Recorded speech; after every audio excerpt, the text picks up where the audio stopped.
জলের মতো। যদিও তোমার সঙ্গে আমার সম্পর্ক ভালো নয়, তবু তোমাকেই লিখে রেখে যাই।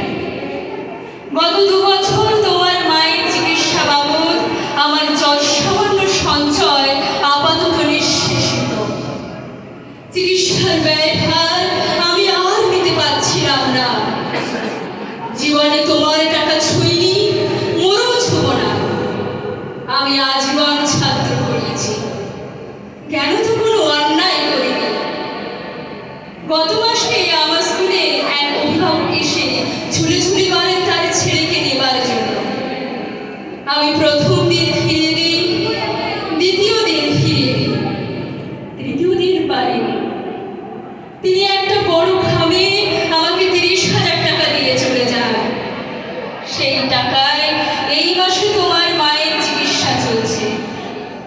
জানি না তিনি বাড়ি ফিরবেন কিনা করে। ফিরে বলো, পৃথিবীতে আমার বেঁচে থাকার সব অধিকার চলে গেছে। যখন সারাটা দেশ দাঁড়িয়ে আছে ঘুষের টাকার উপর, তখন রবীন্দ্র রচনাবলী দিয়ে চাপা দেওয়া একটা সুইসাইড নোট। হাসপাতালে গাছের তলায় গা ছমছম করছিল। এগিয়ে গেলাম সাদা কাপড়ে ঢাকা মাস্টার মশাইয়ের দিকে, একটু বেরিয়ে থাকা পা দুটোর দিকে। ওই একটু বেরিয়ে থাকা পা দুটো যেন ভারতবর্ষের শেষ মাটি। নমস্কার।